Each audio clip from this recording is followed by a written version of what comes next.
All right. LDWMMAC. Here's your boy, the coach, live on the Coach Show, the Coach Show Live. Guys, let me tell y'all something, okay?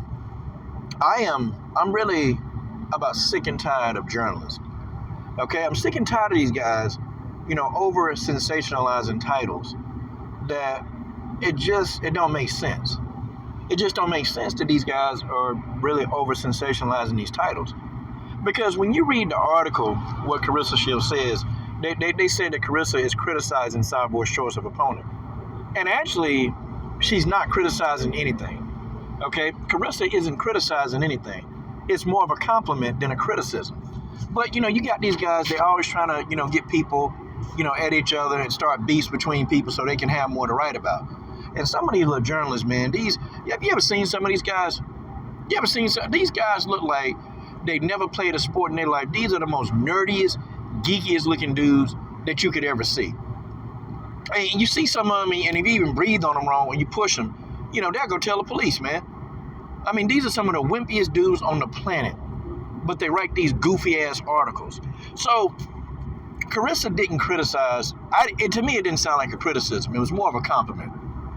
The only thing Claressa said is, Chris is too good of a fighter to be fighting somebody, who's 17 and 21. Okay, or, I think Claressa said the girl was 17 and 14, but I researched, and Chris's opponent is like 17 and 21. Now, when you go into boxing, okay, when a person boxes for the first time, I don't care who you are, even Claressa herself, who had all this Olympic experience, Claressa took a soft touch. And I think she fought a girl with a losing record. So this is not out of the ordinary, okay? It's not like Cris Cyborg is doing anything that every other fighter hadn't done. A lot of boxers, they face an opponent with a losing record. So, I don't understand what Claressa talking about in this aspect, because I think Claressa had already won 2 gold medals before her first pro fight, and her first opponent, was garbage. So, I mean, it's just what it is. It just is what it is, y'all. People, they have their thoughts. And I guess Claressa believes that Cris is just a better fighter than her opponent. And I believe it. I think Cris going to go in there and starts this girl. I think her name is Silviana Juarez or something. I forgot her name. I have to go look it back up again. But, yeah, Cris is going to start this girl. Okay, Cris going to beat this girl up, okay? And it's not even going to be funny how bad Cris beats this woman to death. The thing of it is, though, I mean, you're a boxer. And Cris understands Muay Thai. She understands MMA. But boxing, those are totally different sports. And you do have to take a touch-up fight or, a tune-up fight or a filler fight. Like, you got to do it so you can assess what your skills are. Now, Claressa did go on to say, I think Cris can beat, Jessica McCaskill. And y'all know Jessica McCaskill, coach, manager, and fiance and husband or whatever, Rick Ramos, been coming to my channel lately. And, Rick Ramos has actually been trying to, really, start anything. He's been trying to drum up some excitement about Cris Cyborg versus Jessica McCaskill. Well, Cris Cyborg said she thinks, not Cris, but Claressa Shields said, I think Cris can beat Jessica McCaskill. And, Jessica's an undisputed, champion. She's undisputed, and it's a tall order, okay? Jessica, when you look at Jessica fight from the outside, it really looked like Jessica McCaskill isn't that great. But then, as the fight go on, you see that a fighter like Jessica McCaskill, she got a chin. And the girl tough. Jessica might not be the fastest. She might not have the fastest hand speed. But man, Jessica McCaskill is a very, very smart fighter. And she's going to engage you the whole fight. There's no Jessica backing up. Jessica's going to engage you the entire fight. She's coming straight ahead to deal with you the entire fight. That's what it is. And that's the intangible that makes Jessica McCaskill a dangerous fighter. To me, I think it'll be a good fight, watching Cris fight Jessica McCaskill. And, Jessica and Rick Ramos, they've been on Cris' helmet, really. They've been on Cris' helmet. They've been trying to get Cris into the boxing ring for damn near, a year now? And I interviewed Jessica and Rick Ramos, on the interview, he said, we want Cris Cyborg. Okay? We want Cris. Now, I understand, too, Rick Ramos and Jessica, they're about promotion, okay? And Jessica is an undisputed champion. But, you go to her social media accounts. No, she don't have hundreds of thousands of followers. Now, Chris do. Chris got a lot of followers. So I can understand, and Rick Ramos will make the connection like, hey, Cyborg is a very, very popular fighter.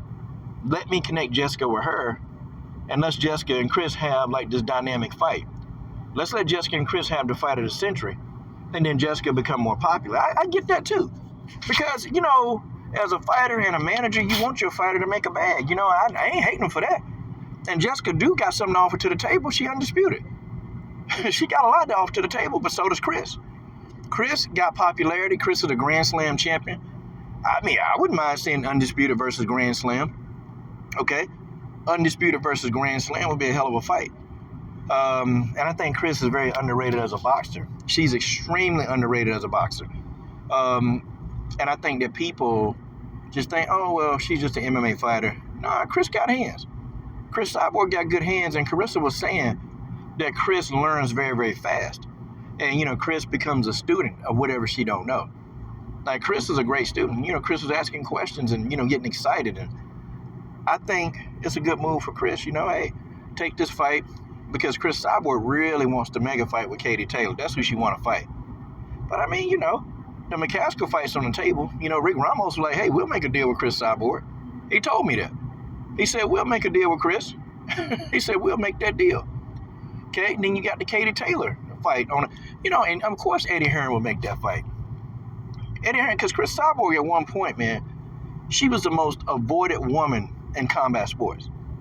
Nobody wanted to take on Chris Cyborg. The only person, I'll tell you who had the heart, Gina Carano wanted to fight Chris, and, Chris retired Gina. All right? Marlos Conan fought Chris Cyborg twice. Marlos Conan fought her twice and begged for the fight. Okay? And Jarena Jojo Bars wanted to fight in Muay Thai. That's it. Them the only three people that they begged to fight Chris Cyborg. And now you got Hype Job Harrison, but, we know why Hype Job Harrison, doing the call-outs and stuff. Because Hype Job Harrison don't really have any intent on facing Cyborg, or she want to, wait till Cyborg is aged out. That's what Hype Job Harrison want to do. She want to wait till Cyborg is, Father Time done got Cyborg. Well, I know the game. But, yeah, I agree with Claressa. I think Chris Cyborg choice of opponent. I think Chris is probably a little bit more ready in boxing than she thinks she is. And I think Chris is ready to handle an upper level opponent. There are some MMA fighters who I believe could go right into a boxing ring and do well. And Chris Cyborg is one of those people. I think Valentina Shevchenko could. I thought Bojangles could be a good boxer, There's several MMA fighters who can actually box their ass off. There's several of them that can do it. And, Chris is one of them. But, we'll have to see. We'll have to really, really see what happens. We'll have to see how Chris doing this fight.